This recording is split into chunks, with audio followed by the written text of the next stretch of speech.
하나님 말씀은 신명기 16장 1절부터 15절까지입니다.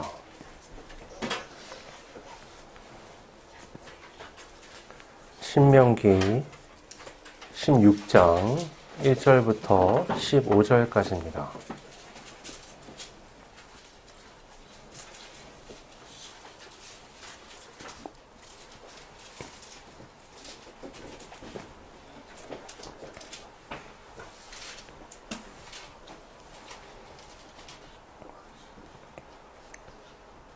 봉독하겠습니다. 아비벌을 지켜 내 하나님 여호와께 유월절을 행하라. 이는 아비벌에 내 하나님 여호와께서 밤에 너를 애굽에서 인도하여 내셨음이라. 여호와께서 자기 이름을 두시려고 택하신 곳에서 소와 양으로 내 하나님 여호와께 유월절 제사를 드리되 유교병을 그것과 함께 먹지 말고 이래 동안은 무교병 곧 고난의 떡을 그것과 함께 먹으라. 이는 내가 애굽 땅에서 급히 나왔음이니 이같이 행하여 내 평생에 항상 내가 애굽 땅에서 나온 날을 기억할 것이니라. 그 이래 동안에는 내 모든 지경 가운데 누룩이 보이지 않게 할 것이요 또 내가 첫날 해질 때에 제사 드린 고기를 밤을 지내 아침까지 두지 말 것이며 유월절 제사를 내 하나님 여호와께서 내게 주신 각 성에서 드리지 말고 오직 내 하나님 여호와께서 자기의 이름을 두시려고 택하신 곳에서 내가 애굽에서 나오던 시가 곧 초저녁 해질 때에 유월절 제물을 드리고 내 하나님 여호와께서 택하신 곳에서 그 고기를 구워 먹고 아침에 내 장막으로 돌아갈 것이니라. 너는 엿새 동안은 무교병을 먹고 일곱째 날에 내 하나님 여호와 앞에 성회로 모이고 일하지 말지니라. 일곱 주를 셀지니 곡식의 낫을 대는 첫날부터 일곱 주를 세워 내 하나님 여호와 앞에 7일절을 지키되 내 하나님 여호와께서 내게 복을 주신 대로 내 힘을 헤아려 자원하는 예물을 드리고 너와 내 자녀와 노비와 내 성중에 있는 레위인과 및 너희 중에 있는 객과 고아와 과부가 함께 내 하나님 여호와께서 자기의 이름을 두시려고 택하신 곳에서 내 하나님 여호와 앞에서 즐거워할지니라. 너는 애굽에서 종되었던 것을 기억하고 이 규례를 지켜 행할지니라. 너희 타작마당과 포도주 틀에 소출을 거두어 드린 후에 이래 동안 초막절을 지킬 것이요 절기를 지킬 때에는 너와 내 자녀와 노비와 내 성중에 거주하는 레위인과 객과 고아와 과부가 함께 즐거워하되 내 하나님 여호와께서 택하신 곳에서 너는 이래 동안 내 하나님 여호와 앞에서 절기를 지키고 내 하나님 여호와께서 내 모든 소출과 내 손으로 행한 모든 일에 복 주실 것이니 너는 온전히 즐거워할지니라. 아멘. 산업혁명 이전에 주요한 생산 수단은 땅이었죠. 오늘날도 땅은 사실 중요한 재산입니다. 하지만 과거와 비교해 보면 성격이 전혀 다르죠. 오늘날 특히 대한민국에서 땅은 어떤 불로소득의 대명사처럼 불리잖아요. 집이 거주의 목적을 넘어서 투자의 대상이 되는 시대죠. 하지만 과거의 땅은 그 자체가 생존을 위한 이제 필수적인 요소였습니다. 정착해서 농사를 지어야지만 생존할 수가 있는 거죠. 그럴 수 있는 땅이 얼마나 있느냐? 그게 그 나라의 국력으로 나타나는 것이었습니다. 거둬들인 곡식 자체가 화폐를 대신하는 경제력이 되었던 거죠. 사람들은 왕 또는 영주의 땅에서 노동을 하며 그 대가로 자신이 추수한 곡식의 일부를 내어줬습니다. 그러니까 노동의 대가로 내가 일부의 추수한 곡식을 받지만 나머지는 다 왕과 영주에게 돌아갔던 거죠. 이런 농민이 하고 가장 많은 부분은 이제 왕과 영주가 차지했습니다. 오늘날도 그렇죠. 이런 직원들이 사실 시간 할애를 가장 많이 해서 하잖아요. 하지만 수입은 사장이 가장 많이 가져갑니다. 이게 불평등한 거냐? 그렇지 않죠. 이유는 생산 노동력보다 생산원인 회사가 훨씬 큰 가치를 갖기 때문에 그런 겁니다. 마찬가지로 과거 세계에서 땅은 세상의 유일한 생산원이었기 때문에 이것을 차지하고 있는 사람이 가장 큰 재력을 갖고 있다고 말할 수 있었습니다. 근데요, 그 땅도 지역에 따라서 생산하는 곡식의 양과 질이 달라졌습니다. 어떤 땅은 심기만 하면 특별히 관리 안 해도 30배의 결실을 가져다주는 좋은 땅이 있고, 또 어떤 땅은 아무리 열심히 해도 10배 이상을 기대하기 힘든 척박한 땅도 있는 거죠.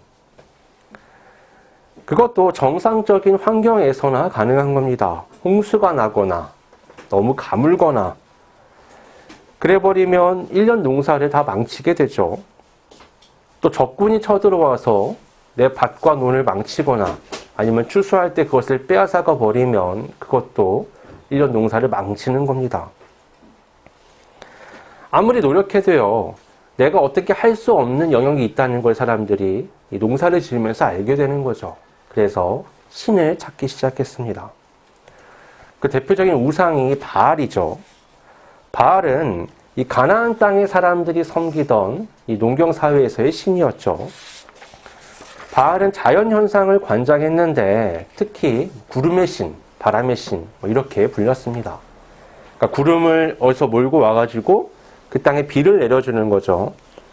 농사에 가장 중요한 수분을 공급한다는 면에서 아주 중요한 신으로 여겨졌습니다. 그래봤자 우상이죠. 문제는 바로 이 땅에 이스라엘 민족들이 살기 시작했다는 겁니다. 그들은 본래 애굽의 노예로 있던 사람들이었죠. 그들은 조상 아브라함 때부터 목축업을 주업으로 삼던 사람들입니다. 그러니까 그들이 해본 거라고는 이 양과 염소를 돌보는 일, 그리고 노예로서 짚을 모아서 벽돌을 굽던 일, 이 두 가지밖에 없는 거예요. 그러니까 이 농경 사회에서 어떻게 살아가야지 되는지에 대한 지식이 하나도 없습니다. 광야에서는 그들이 뭘 했느냐? 광야에서는 아무것도 할 수 있는 게 없죠. 그냥 사는 겁니다. 생존 자체가 일이 돼버리는 거죠.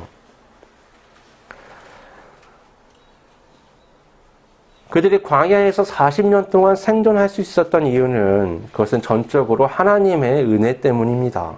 하나님이 구름 기둥과 불 기둥으로 그들을 인도하셨고 만나와 메추라기 그리고 바위에서 솟아나는 물을 통해서 그들이 먹고 마셨습니다.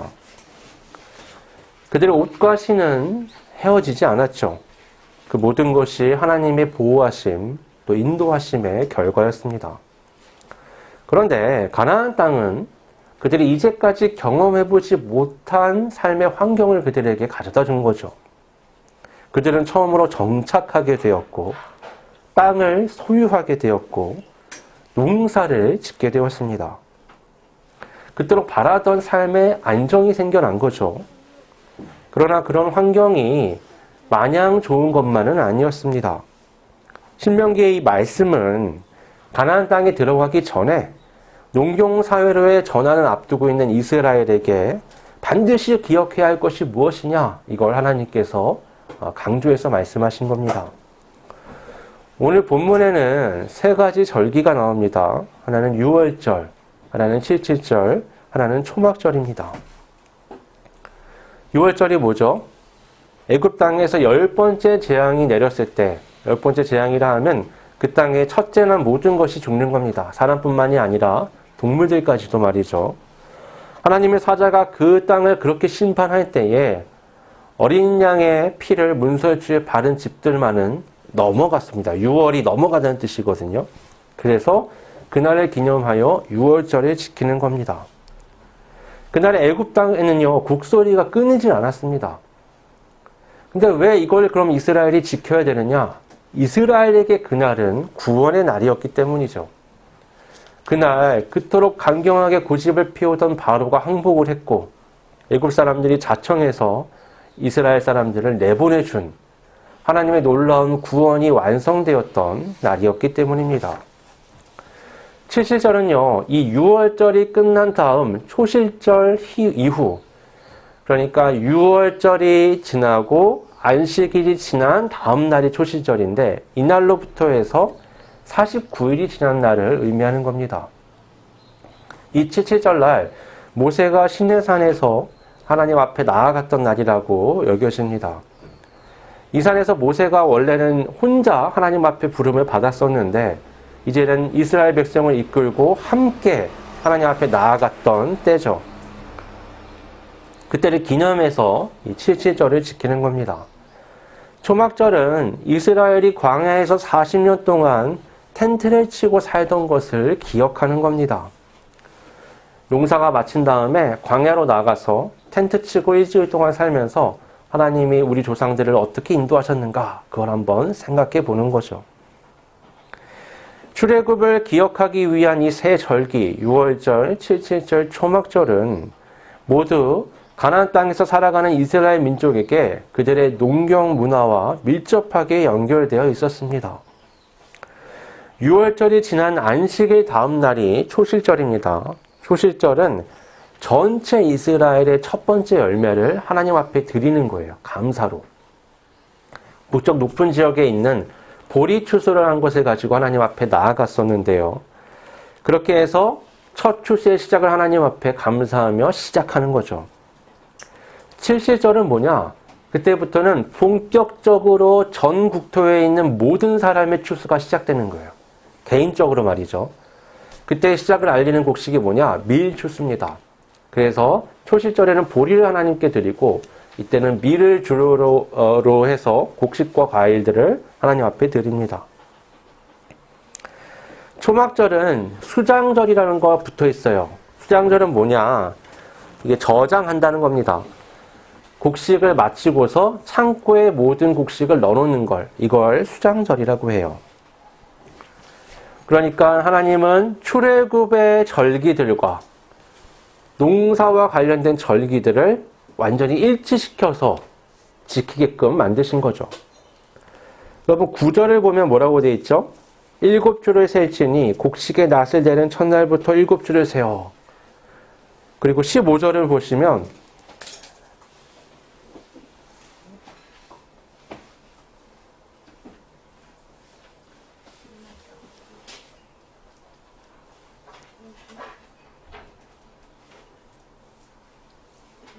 15절이 아닙니다. 13절에 보면 너희 타작마당과 포도주 틀에 소출을 거두어 들인 후에 이래 동안 초막절을 지킬 것이요.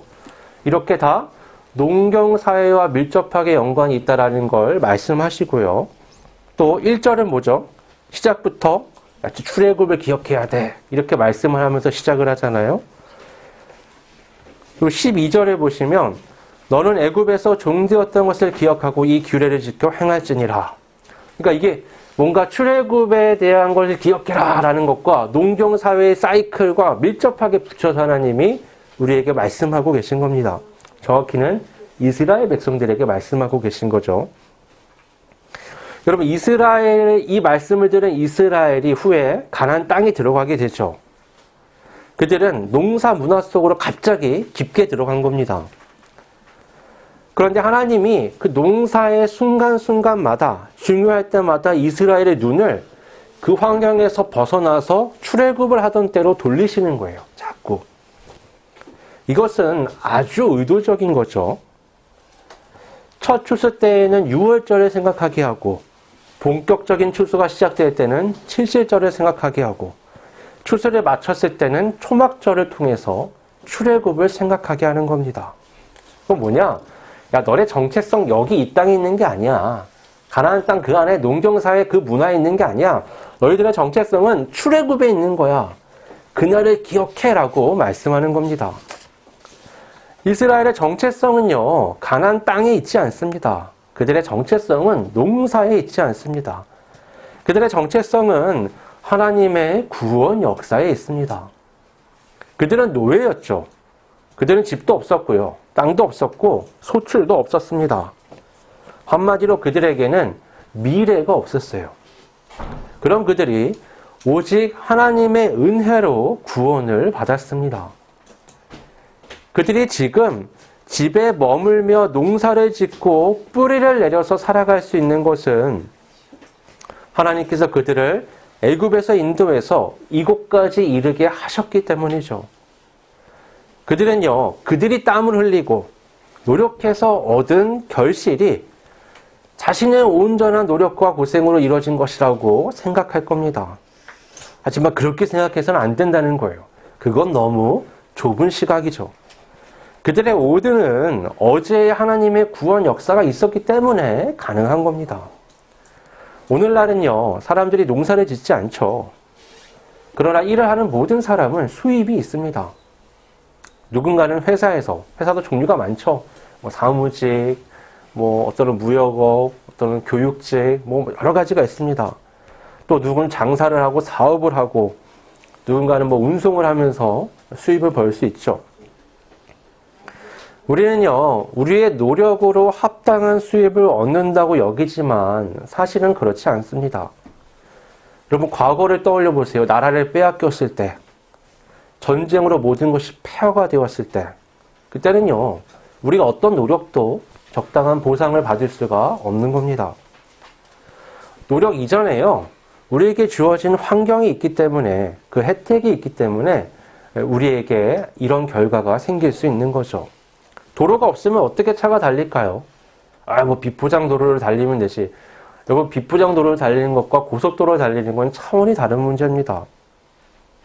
인터넷이 깔려있지 않으면 사람들이 얼마나 많은 일을 할 수 없게 될까요? 지식을 뽐내지만 학교에서 가르치지 않았다면 배울 수 있는 게 없는 겁니다. 집을 아름답게 꾸미고 자랑하지만 그건 역시 그것을 소유하고 유지할 수 있는 평화가 있기 때문에 가능한 거죠. 우리의 노력도 중요하지만 그것이 가능한 환경에 살고 있다는 게 더 큰 영향력이 있다는 것을 우리가 생각해야만 합니다. 그리스도인은 거기서 멈추는 게 아니라 그런 환경 너머에 하나님의 역사를 볼 수 있어야 합니다. 하나님의 창조하심, 하나님의 주관하심, 그것을 헤아릴 수 있어야 하는 거죠. 그리고 무엇보다 그 모든 역사 속에서 우리를 택하시고 구원으로 인도하고 계신다는 그 손길을 기억해야 합니다. 우리는 구원을 받았습니다. 하지만 이건 아직 완성된 게 아니죠. 완성된 그날을 향해 구원의 삶을 계속해서 살아가고 있는 겁니다. 그래서 우리의 정체성은 바로 이 구원에 있는 겁니다. 이스라엘도 마찬가지입니다. 그들의 정체성은 하나님의 구원에 있습니다. 결코 그들이 머무는 그 땅에 있는 게 아니죠. 이게 얼마나 어려운 문제냐면요. 눈앞에 지금 보이잖아요, 땅이. 손에 만져진단 말이죠. 이 실제하는 땅과 곡식들이 아니라 그들은 경험해보지 못한 전설로 내려오는 조상들이 경험한 하나님에 대한 것을 바라보며 기억해야 한다. 쉬운 게 아니죠. 잘 믿어지지가 않는 겁니다. 하지만 그럼에도 불구하고 그것을 피부로 느끼는 농사 환경보다 더 실제로 느낄 수 있는 것, 그것이 무엇으로 가능하냐? 그건 믿음만으로 가능합니다. 오직 의인이 믿음으로 산다는 것이 바로 여기에 대한 말씀이죠. 우리의 삶에 직접 와닿는 이 물리적인 많은 요소들을 넘어서 하나님을 바라보며 말씀을 따라 삶을 산다는 것, 그건 믿음이 없이는 불가능합니다. 바울 사도는 이렇게 말했습니다. 믿음은 바라는 것들의 실상이요 보이지 않는 것들의 증거니 선진들이 이로써 증거를 얻었느니라. 믿음으로 모든 세계가 하나님의 말씀으로 지어진 줄을 우리가 아나니 보이는 것은 나타난 것으로 말미암아 된 것이 아니니라. 여러분 보세요. 보이는 것이 나타나는 것으로 된 것이 아니다. 엄청난 해안이죠.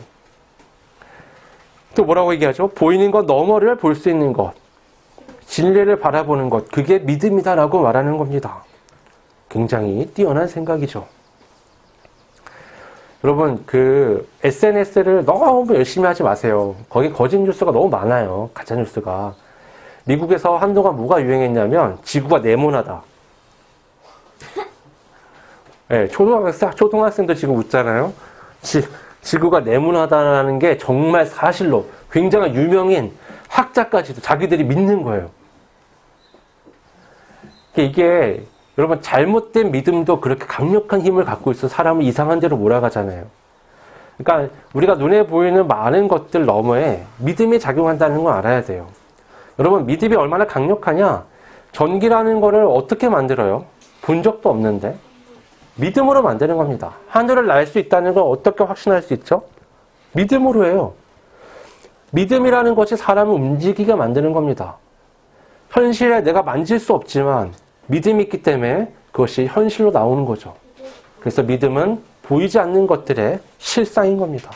모든 게 다 믿음에서부터 시작하는 거예요. 여러분, 전선이 중요한 게 아니라요, 그 안에 흐르는 전기가 중요한 겁니다. 전기를 발명한 사람이 전선을 만든 다음에 전기를 흘려보내야지 생각했을까요? 아니죠. 전기를 만들고 이걸 흘려보내기 위해서 전선이 필요해라고 생각했을 겁니다. 뭐든지요, 그 너머의 창조의 손길과 의미를 우리가 파악해야 합니다. 우리의 모든 삶의 환경에서 하나님의 손길을 발견할 수 있을 때 우리의 삶은 전혀 다른 의미를 가질 수 있는 거죠. 오늘 이 새 절기에 대한 말씀에는요, 동일한 문장이 반복해서 나옵니다. 3번 나오는데요. 6절, 11절, 15절에 나오는데 다 이 문장입니다. 여호와께서 자기의 이름을 두시려고 택하신 곳. 여호와께서 자기 이름을 두시려고 택하신 곳이 어디죠? 성전이죠. 이거와 대조되는 게 뭐냐? 5절에 내게 주신 각성입니다. 하나님 뭐라고 말씀하세요? 내게 주신 각성에서 하지 말고 내가 내 이름을 나타내려고 택한 그곳에서 나에게 제사를 드려라 라고 말씀하신 겁니다. 가나안 민족들은요, 모두 자신을 위한 삶을 향해 있었습니다. 바알신을 왜 섬겨요? 바알신을 위해서 섬기는 게 아니죠. 바알이 비를 내려주니까 그걸 바라보면서 섬기는 겁니다. 나의 이익에 초점이 맞춰져 있는 거예요. 신앙생활도. 하지만 하나님은 그 농사의 절기 때마다 사람의 눈을 강제적으로 출애굽을 향하게 하십니다. 풍년이 들던 흉년이 들던 잘되던 잘못되던 때가 될 때마다 눈을 들어서 하나님을 바라보게 해요. 그리고 제사를 반드시 하나님이 정하신 곳에서 드리게 하십니다. 그러니까 이 농사의 절기에 나에게 초점을 맞추지 말고 하나님께 초점을 맞추게끔 인도하시는 겁니다. 또 11절과 14절에서는요, 동일하게 자녀, 노비, 레위인, 객, 고아, 과부와 함께 즐거움을 나누라라고 말씀하십니다. 하나님 앞에서 말이죠.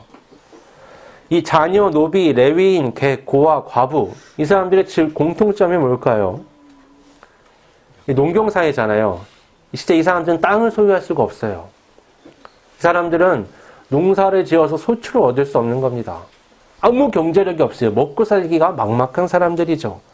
바로 이들과 함께 즐거워하라는 말씀은 이들의 필요를 네가 짊어지라는 얘기와 같은 겁니다.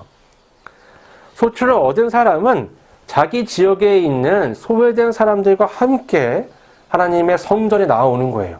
그 사람 다 챙겨가지고 그리고 함께 즐거워하는 겁니다. 아니 내가 번 거 가지고 왜 그렇게 나눠야 돼? 이런 생각이 들어가는 건 뭐예요? 이건 온전히 내 노력, 내 능력, 내 것으로 이룬 것이야 라는 생각이 있기 때문이죠. 하나님의 은혜, 하나님의 능력, 하나님의 인도하심, 그 외에도 사회에 많은 환경들이 있었기 때문에 내가 지금의 이익을 얻었다라고 생각하면 당연히 그들을 돌아볼 마음이 생기는 겁니다. 이 기독교 문화가 이미 오랫동안 내려져 있는 그 나라들에 보면 부자들의 마인드가 좀 달라요. 특히 요즘 IT 기업들이 막 뜨잖아요. 그쪽 인터넷 관련된 업체 사람들이 엄청나게 많은 기부를 합니다. 뭐 세금 때문에 한다는 얘기도 있지만 굉장히 많이 해요. 탈세하려면 별 방법이 다 있겠죠. 근데도 재단을 만들고 열심히 합니다. 왜 그런가 물어보면 기본적인 마음 자세가 그거예요. 나는 지금 현실에 차려져 있는 많은 것들을 이용해서 부를 얻었다는 거예요. 이건 사람들이 나에게 준 돈이다. 그러니까 내 필요 이상에 넘어가는 건 다시 돌려준다. 이 사람들의 진정성이 어디서 나오냐? 자식한테 돈을 거의 안 줘요. 자식한테 거의 안 줘요. 근데 우리는 좀 다르죠. 우리는 좀 창피하잖아요. 동양권에 있는 사람들이 좀 심한데 그게 근데 이제 문화가 좀 달라서 그런 거기도 한데 우리는 집단 이기적인 면이 없지 않아 있습니다. 그래서 어떻게 해요? 이건 내 거야. 그러니까 내 자식한테 다 주는 게 맞아. 이런 식의 사고를 갖고 있는 거예요. 그러니까 기독교적 마인드가 우리에게 필요하겠죠. 왜 내가 내 땅에서 내 노력으로 얻은 것을 나눠야 하는가? 그렇게 따질 수 있지만 그것은 가나안 땅의 사람들, 곧 하나님을 믿지 않는 사람들이 가지는 태도입니다. 하나님의 백성은 이곳의 땅이 아니라 하나님의 그 구원 역사의 완성에 자기 정체성을 두고 있습니다. 예수님을 통해서 우리가 다 구원을 받았잖아요.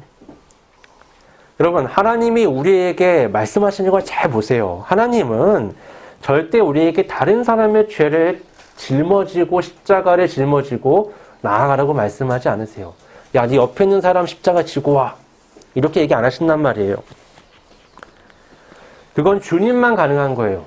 주님만 죄인의 십자가를 지고 본인이 가시는 겁니다. 그 뒤를 따르는 우리에게 뭐라고 말씀하세요? 네 십자가를 지고 따라와라. 이웃에 대해서 뭐라고 말씀하시죠? 너가 할 수 있는 최선은 네 몸을 사랑하는 것 같이 이웃을 사랑하는 거야. 예수님의 십자가는 그 너머죠. 나를 사랑하는 것처럼 이웃을 사랑하는 게 아니에요. 예수님의 십자가는 훨씬 큽니다. 하지만 그 뒤를 쫓는 나의 십자가 안에서는요, 내 이웃을 내 몸처럼 사랑하는 것, 나의 받은 이익과 수익을 함께 나누고 함께 즐겁게 살아가는 것, 그 정도까지가 하나님이 기대하시는 겁니다. 그것이 가능할 수 있는 사람, 내 이웃을 내 몸과 같이 사랑하며 내 한 해의 많은 이익들을 같이 나눌 수 있는 것, 그건 하나님 앞에서 하나님을 바라보며 구원에 자신의 정체성을 둔 사람만 가능한 겁니다. 여러분, 오늘날 교회를 보세요. 그 교회가 정말 하나님의 말씀을 행하고 있는가? 그건요, 행사 때나 겉으로 나타나는 말을 통해서 알 수 있는 게 아닙니다. 우리 교회야 워낙 지금 재정이 약하지만 재정이 강한 교회들이 있죠. 튼튼한 교회들. 그런 교회들의 재정을 어디다 사용하는지를 뜯어보면 이 교회 정체성이 어디 있는지 확인할 수 있는 겁니다. 그들이 이 헌금을 어디로 흘려보내고 있는가? 그것으로 뭘 하고 있는가? 넘쳐나는 그 재원들을 어디에 사용하고 있는가? 그걸 살펴보면 간단하게 확인이 가능한 거예요. 물질이 있는 곳에 마음이 있는 겁니다. 여러분, 눈앞에 보이고 만질 수 있는 물질에 노예가 되지 마십시오. 여러분, 우리는 이기적이 되어서는 안 됩니다. 우리는 환경 너머를 볼 수 있어야 합니다. 그리고 더 너머에 하나님의 역사를 볼 수 있어야 합니다. 그래야 나의 오늘을 구원에 초점을 맞추고 살아갈 수 있습니다. 그래야 이 오늘의 삶에서 주님을 닮은 이웃을 사랑하는 빛과 소금의 삶을 살아갈 수 있습니다. 기도하겠습니다. 아버지 하나님, 그냥 추수감사절은 한 해 동안 나에게 주신 하나님의 은혜에 감사하는 날이 아니라 그 물질에 넘어서 하나님의 인도하심, 그 구원에 초점을 맞추고 나의 물질 세계를 넘어서는 눈으로 사랑을 실천하며 하나님께 감사하고 이웃들과 나눠야 하는 날임을 오늘 말씀을 통해서 확인하였습니다. 우리에게 주어진 많은 것들을 이기적인 눈으로 바라보며 내 것과 남의 것을 나누고 내 것을 쌓는 것이 몰두하는 삶이 아니라 하나님의 그 놀라운 손길과 은혜, 그 수많은 사람들을 통해 받은 사랑을 기억하며 그 사랑을 함께 나누는 진실한 그리스도인의 삶, 교회의 삶이 될 수 있도록 우리를 인도하여 주시옵소서. 거룩하신 예수님의 이름으로 기도드립니다. 아멘.